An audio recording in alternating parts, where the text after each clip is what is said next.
రాఘవ్ చెడ్డా. ఈయన గురించి మీకు తెలిసే ఉంటుంది. ప్రజల కోసం, వాళ్ళు పడే కష్టాల కోసం పార్లమెంట్లో గొంతెత్తిన వ్యక్తి తను. పార్లమెంట్లో ఒక యంగ్ ఎంపీ మాట్లాడితే మన దేశమంతా షాక్ అయింది. ఎందుకంటే ఆయన మాట్లాడింది పాలిటిక్స్ గురించి కాదు, సామాన్యుడి సమస్యల గురించి.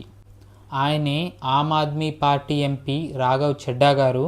కానీ వారి గొంతు మనం మళ్ళీ పార్లమెంట్లో వినకపోవచ్చు. సామాన్యుడి కోసం గొంతెత్తినందుకు తన సొంత పార్టీయే తనకి షాక్ ఇచ్చింది. ఈయన చేసిన పెద్ద తప్పేంటి అంటే దేశంలోని అతిపెద్ద సభలో పేదవాడి గురించి ప్రశ్నించాడు. ఆమ్ ఆద్మీ పార్టీ తన సొంత ఎంపీ రాఘవ్ చెడ్డా గారిని రాజ్యసభ డెప్యూటీ లీడర్ పొజిషన్ నుంచి తొలగించింది. అంతేకాకుండా ఈయనకి పార్లమెంట్లో మాట్లాడడానికి కూడా అవకాశం ఇవ్వద్దు అని స్పీకర్ని అఫీషియల్గా రిక్వెస్ట్ చేశారు. అండ్ ఈ న్యూస్ ఇప్పుడు చాలా వైరల్గా మారింది. రాఘవ్ చెడ్డా గారు పంజాబ్ నుంచి రాజ్యసభ మెంబర్గా ఉన్నారు. 33 ఇయర్స్కే ఎంపీ అయ్యి రాజ్యసభలో ఒక రికార్డ్ని సృష్టించారు. ఈయన ఒక ప్రొఫెషనల్ చార్టర్డ్ అకౌంటెంట్. అందుకే బడ్జెట్ క్యాల్కులేషన్స్ గురించి చాలా క్లారిటీగా మాట్లాడతారు. ఢిల్లీలో పుట్టి పెరిగిన రాఘవ్ చెడ్డా గారు పంజాబ్లో Aam Aadmi party clean sweep చేయడానికి కీ రోల్ ప్లే చేశారు.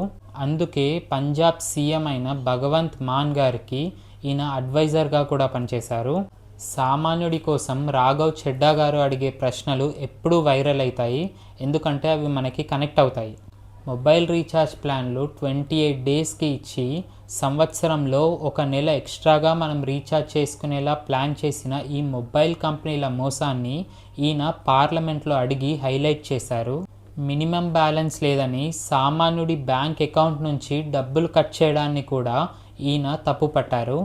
స్విగ్గీ, జొమాటో లాంటి కంపెనీస్కి డెలివరీ బాయ్స్గా పనిచేస్తున్న నిరుపేద వర్కర్ల గురించి ఈయన పార్లమెంట్లో మాట్లాడి సపోర్ట్ చేశారు.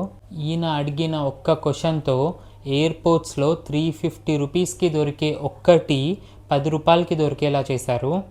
ఇంతేకాకుండా టోల్ ట్యాక్స్, ఫుడ్ అడల్ట్రేషన్, ఇంకా సరిగ్గా పని చేయని ఎమ్మెల్యే ఎంపీలను తీసేయాలి అని చెప్పిన ఒకే ఒక్క లీడర్ ఇతను.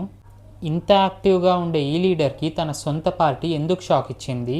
తనని రాజ్యసభ డిప్యూటీ లీడర్ పోస్ట్ నుంచి ఎందుకు తొలగించింది? ఢిల్లీ లిక్కర్ స్కామ్లో ఆ పార్టీ లీడర్స్ అయిన కేజ్రీవాల్ ఇంకా మనీష్ సిసోడియా జైలుకి వెళ్ళినప్పుడు రాఘవ్ చెడ్డా గారు స్పందించలేదని ఆ పార్టీ వాళ్ళ పాయింట్.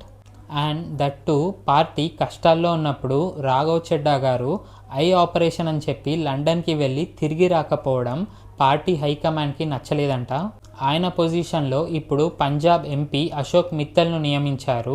పదవి పోయిన రాఘవ్ చెడ్డా గారి క్రేజ్ మాత్రం ఏం తగ్గలేదు. ఒక సీఏగా ఆయన అడిగే క్వశ్చన్స్ ఇప్పటికీ సెన్సేషన్గానే ఉన్నాయి. ప్రజల కోసం గొంతెత్తిన రాఘవ్ చెడ్డా గారిని మళ్ళీ మన ప్రాబ్లమ్స్ గురించి మాట్లాడుతూ పార్లమెంట్లో చూడాలి అనుకుంటే ఈ వీడియోని ఎంత కుదిరితే అంత షేర్ చేయండి. అండ్ వీడియో నచ్చితే ఒక్క లైక్ చేయండి. ఇలాంటి ఇన్ఫర్మేషన్ నా సైడ్ నుంచి ఇంకా చాలా వస్తాయి. ఛానల్ని సబ్స్క్రైబ్ చేసుకోండి, మీకు ఖచ్చితంగా నచ్చుతుంది.